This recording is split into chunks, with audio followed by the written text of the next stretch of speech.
Welcome and thank you for joining us here on The Factor Uncensored tonight. Today, Houston City Council approved an $850,000 settlement with former Houston Fire Department Captain Melinda Abbt. This comes after her attorney says she faced a nightmare while working for HFD that left her embarrassed, humiliated, and demanding justice. What happened?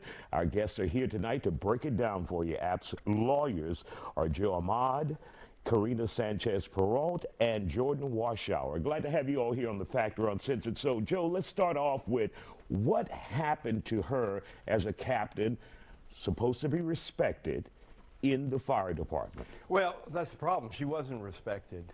They had some firefighters that broke into her computer, actually searched through her files, found some, very intimate photos that she had taken for her husband, and then they secretly downloaded them without her knowledge. Mm-hmm. And so, when she found out about it many years later, because one of them, who viewed it, because of course it was played for several people at the fire department. It was actually emailed by the person who broke into her computer to several firefighters. One of them, years later, finally came clean. And so when she found out, as you can imagine, it was quite a shock. And Jordan, you were there with her. You're her attorney. You know what she went through. What was that like for her, knowing that this could have been passed around not only between two, but others, more than likely passed around to other members of the fire department and the public? I mean, it was horrifying for her.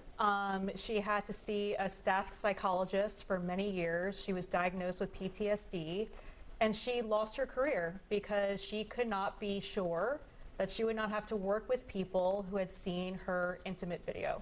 And it was horrible, but we were very proud of her for being willing to file this suit and step forward and fight for what was right, even though it was going to bring up this case and what happened to her for many years more. And Karina, she had to file a lawsuit. Initially, what did the city of Houston and HFD, the fire department, say when you brought this to them?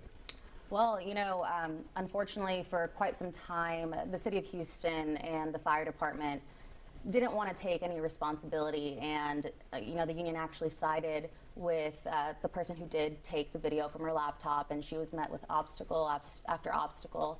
Even when she reported it, she faced, instead of acknowledgement of the trauma that she was actively suffering, she was told to be proud of her body and things like that. It was quite Wait, back up. She was told to be proud of her body by whom? By somebody at the city of Houston who she was dealing with during the complaint process after she had filed the report. Joe, that's unbelievable. It is, yeah. I mean, when we brought it to the city's attention, for a long time, they ignored it as a kind of annoying, petty grievance, and did give her comments like, you should be proud of her body. I mean, they thought, this was a nothing situation. They even tried to talk to her therapist to get the therapist from stop treating her, because they felt like, well, you don't even need treatment. This is not a big deal. So, yeah, I mean, this, sadly, this probably could have been avoided had the city taken action in the very beginning, but they didn't for years, and until recently they finally took accountability. And Jordan, what kind of message should this send to municipalities, employers out there when it comes to female employees, especially when you're surrounded by a bunch of men? I think being proactive at the beginning.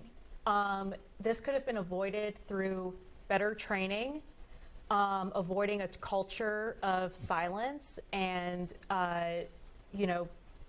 the firefighters not being willing to come forward to tell on one of their fellow firefighters.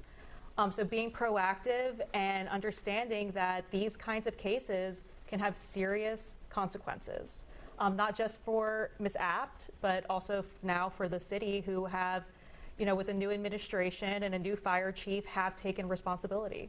And Karina, did you guys ask for any of that? Obviously, you can ask. in a civil lawsuit, further training for employees who may be insensitive to women or what have you? And are they willing to do any of that? So yes, in fact, we requested discovery on the trainings that were alleged as mandatory sexual harassment trainings and discrimination trainings. And unfortunately, what we found is that while the firefighters, their captains or their district chiefs kept up with them completing the regular trainings that you need to do your job as a firefighter, when it came to these mandatory discrimination and sexual harassment trainings, they not only weren't being done, but there was no punishment or discipline or follow-up on them actually getting done. And for any of you, for women who feel like they may be victimized in the workplace, what best advice would you have for them if no one is listening, no one wants to hear anything you're saying? Well, I mean, first of all, I would take a, I would take a cue from what Ms. Abbt did, which is bring it to the attention of your supervisors. And if you don't get the appropriate response from your supervisors, keep taking it up the ladder, so to speak, until you get an appropriate response. And document everything. And you have to document everything because unfortunately in this case, unless we had documented evidence, none of this would have ever been addressed. And look, realistically, Abbt was, more determined than a lot of people out there. Mm-hmm. I mean, candidly, she went through, some horrible suffering, and she kept at it for years. And my only advice would be, you've got to keep fighting. All right. We want to thank you guys for joining us here on The Factor Uncensored. And of course, like they said, keep fighting and go up the ladder and make sure you document everything. Coming up.